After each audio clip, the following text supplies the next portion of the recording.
Bharat Sweden रक्षा संबंधों में एक नया अध्याय है। भारत ने हाल ही में 21,000 करोड़ के रिकॉर्ड रक्षा निर्यात को छुआ है। ऐसी डील्स इस आंकड़े को 50,000 करोड़ तक ले जाने में मदद करेंगी। अब भारत केवल माल नहीं बेच रहा है, बल्कि दुनिया की सबसे बड़ी डिफेंस कंपनियों की सप्लाई चेन का दिल बन रहा है। ऐसे में अगर नेमो के गोले या तोपें यूरोप में चलेंगी तो उनके अंदर का लोहा और इंजीनियरिंग भारतीय होगा। वो करना है कि जी हमारा फोकस आत्मनिर्भर भारत है, यानी कि हमारा फोकस जो है वो मेक इन इंडिया के ऊपर है। That is what they are saying कि हमारा फोकस जो है वो मेक इन इंडिया के ऊपर है। मेक इन इंडिया, ठीक है। और इसलिए वो कह रहे हैं कि मजीद पैसा जो है वो लगाना, सेल्फ सफिशिएंट होना है। वो जो पाकिस्तानी बेसिस पे जो गड्ढे हैं ना, जो आपने देखे हैं, वो ब्रह्मोस के बनाए हुए गड्ढे हैं, ठीक है।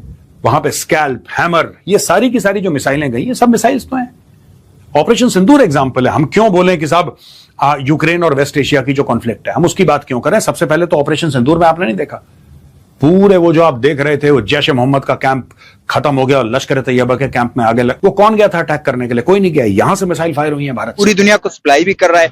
पिछले 2 सालों में हमने देखा कि कितने ममालिक के साथ डील्स हो चुकी हैं, तो इसमें कोई वो दो राय नहीं है कि रशिया उसको इजाजत ना दे। Leverage point for India, well yes of course, आपने सही कहा कि लिवरेज पॉइंट तो हो गई। अब यहाँ पे ईरान आके बोलेगा कि भाई क्यों कर रहे हो, मेरे नुकसान होगा, तो फिर इंडिया बोलेगा कि तुम भी ऐसा तो नहीं है ना कि तुम ऐसा कोई भी काम नहीं करते हो जिसमें मेरा नुकसान नहीं होता। हमास को बेचते हैं पाकिस्तान में, उसका क्या है? तो वही है। So that is why you से कि भाई हम तो सिर्फ हथियार बेच रहे हैं। जय हिंद दोस्तों, काफी इंपॉर्टेंट अपडेट है और ये जरूरी भी था। अब तक जो हम वेपन सेल कर रहे थे और चीजें जो बना के बेच रहे थे डिफेंस रिलेटेड, उसमें ये छोटे छोटे देश होते थे थोड़े से। अगर यूएई और इन सबको छोड़ दे तो अधिकतर जो होते वो टियर 1 कंट्री नहीं थे। आई होप आप समझ रहे होंगे कि टियर 1 टियर 2 किसको कहा जाता है। टियर 1 वो कंट्रीज होते हैं जिनकी जीडीपी पर कैपिटा और थोड़े से ये रिच कंट्री आते हैं, और टियर 2 वो होते हैं जो मतलब मीडियम होते हैं, बट उनको खतरा ज्यादा होता है, पर वो उस तरीके से प्राइस नहीं दे पाते, ठीक है। तो वो सारी चीजें होते हैं। लेकिन अब भारत ने टियर 1 कंट्रीज के अंदर अपना जो डिफेंस सेक्टर का एक्सपोर्ट पेनिट्रेशन वो बढ़ाना शुरू कर दिया। आप देखें, फ्रांस में आपने देखा था कि भारत और फ्रांस के बीच में नेगोशिएशंस हुई थी, बातचीत हुई थी डिफेंस एंड इन सब के रिलेटेड। अब जो यूरोसेटोरी, ठीक है, प्रदर्शनी के दौरान भारत का जो भारत फोर्ज है, उसने स्वीडन के दिग्गज कंपनी नेमो स्वीडन के साथ एक समझौता करा है, जिसमें यूरोप के लिए हथियार और गोला बारूद जो है वो भारत बनाएगा। यानी यूरोप का ये कहना है कि जो हम वेपन्स बनाते हैं, जो लेबर कॉस्ट है और प्रोडक्शन कॉस्ट है, वो हमारे इधर जो है वो महंगी पड़ती है। और अगर भारत इतने सस्ते में बना रहा है तो क्यों ना हम भारत के ही कंपनी के साथ, यानी भारत फोर्ज के साथ टाई अप करके हम भारत में ही अपने लिए गोला बारूद, बंदूकें, जो भी नेसेसरी चीजें हैं वो बनाएं। ऑब्वियस सी बात है, जब बनाएंगे तो इसमें म्यूचुअल बेनिफिट होगा, दोनों देशों का इसमें साझा डेवलपमेंट होगा। तो ये सारी चीजें हैं। इससे क्या होगा, भारत का जो डिफेंस एक्सपोर्ट है, जो विदेशी मुद्रा भंडार है, एक्सपोर्ट के जरिए वो और बढ़ेगा। और ये सारी चीजें देख के जो पाकिस्तानी मीडिया बोल रहे हैं यार भारत ने ये सारी चीजें कैसे अचीव करना शुरू कर दिया।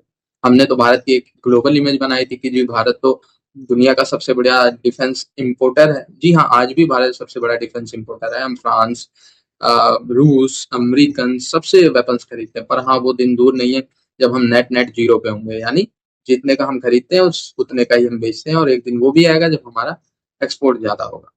के रिकॉर्ड रक्षा निर्यात को छुआ है। ऐसी डील्स इस आंकड़े को 50,000 करोड़ तक ले जाने में मदद करेंगी। अब भारत केवल माल नहीं बेच रहा है, बल्कि दुनिया की सबसे बड़ी डिफेंस कंपनियों की सप्लाई चेन का दिल बन रहा है। ऐसे में अगर नेमो के गोले या तोपें यूरोप में चलेंगी तो उनके अंदर का लोहा और इंजीनियरिंग भारतीय होगा। वो करना है कि जी हमारा फोकस आत्मनिर्भर भारत है, यानी कि हमारा फोकस जो है वो मेक इन इंडिया के ऊपर है।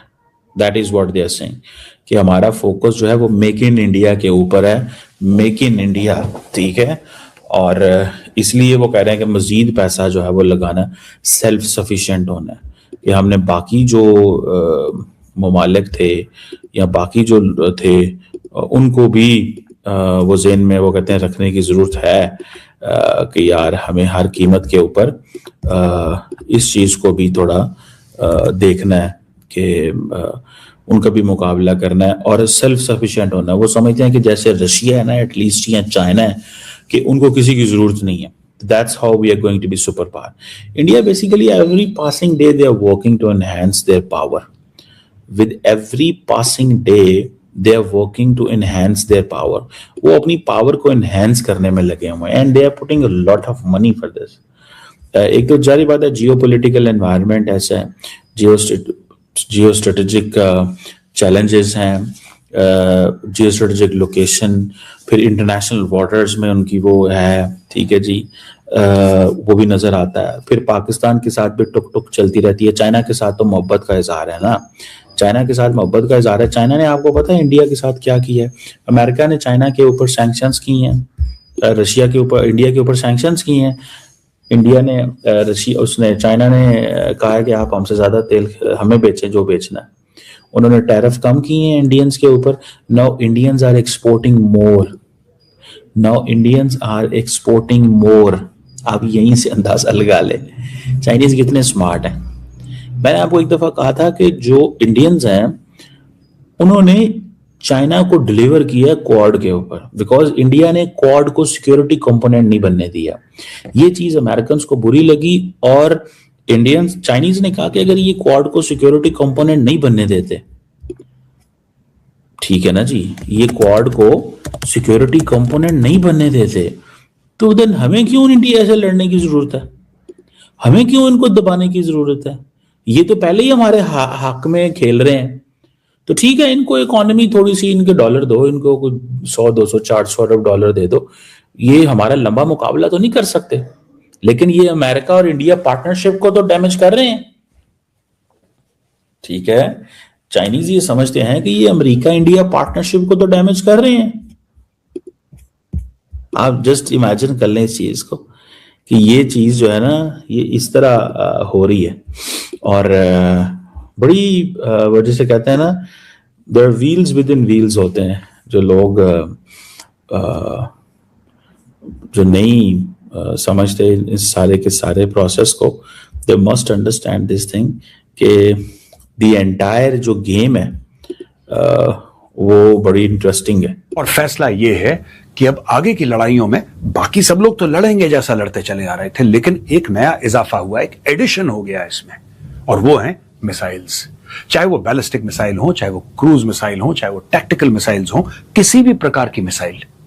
और भारत को एक बात समझ में आ गई है, चाहे आप ऑपरेशन सिंदूर में देखिए, फिर आप ईरान और अमेरिका की लड़ाई में देखिए, सारा खेल मिसाइलों का, ड्रोन का। ड्रोन के बारे में हम बात कर चुके हैं, लेकिन अभी जो पॉलिसी निकाली है गवर्नमेंट ऑफ इंडिया ने, वो कमाल की पॉलिसी है। उस पॉलिसी के बारे में आज मैं आपको बताऊंगा और किस तरीके से भारत चाहता है कि जो उसका मिसाइल का एक इकोसिस्टम है वो पूरी तरीके से दोस्तों चेंज हो जाए, पूरी तरीके से चेंज हो जाए। ये चेंज क्यों लाना चाहता है भारत, इससे भारत अगला युद्ध कैसे जीतेगा, ये सारी की सारी चीजें मैं आपको आज समझाऊंगा। The new missile order, how India is changing the way it builds its precision arsenal. यह बात तो तय हो गई दोस्तों, आप ब्रह्मोस से ठोकते रहो, आप मिसाइलें मारते रहो, दुश्मन का सर नीचे रहेगा। आप हजारों किलोमीटर दूर सिर्फ एक बटन दबा के बर्बादी कर सकते हैं। ये देखिए सब, the DAP, defence acquisition procedure, is the Ministry of Defense's blueprint for how the armed forces acquire weapons, military platforms and defense technologies। तो एक डिफेंस एक्विजिशन प्रोसीजर है, यानी कि कोई भी चीज अगर आपको खरीदनी है, कोई भी हथियार अगर आपको चाहिए, तो उसका एक प्रोसीजर है। हमें साहब इतने ब्रह्मोस चाहिए। फॉर एग्जाम्पल एयरफोर्स ने बोला कि सुखोई के लिए हमें इतने ब्रह्मोस चाहिए साहब, उसका एक प्रोसेस होता है खरीदने का। यह प्रोसेस क्या है, उसमें फेरबदल हुआ है, और उस प्रोसीजर को बदलते कौन कौन सी जगह रेवोल्यूशन आएगी, इसके बारे में आज चर्चा होगी दोस्तों। Procurement categories reduce from 5 to 4। तो जो प्रोक्योरमेंट की कैटेगरी हैं उनको 5 से 4 पे ले आए हैं। Indigenous content requirement in by Indian IDDM, यानी कि indigenously designed, developed and manufactured increase from 50 to 60%। अब दोस्तों अगर आप देखते हैं कि ये स्मार्ट बोर्ड है, स्मार्ट बोर्ड का स्क्रीन है, स्मार्ट बोर्ड के अंदर कोई चिप लगा होगा, स्मार्ट बोर्ड का फ्रेम है, इसके अंदर वायरिंग है, मदरबोर्ड है, इलेक्ट्रॉनिक्स है, इसमें 10 चीजें हैं। अगर ये लेना है तो इसके अंदर फिर 60% से ज्यादा लोकल होना चाहिए।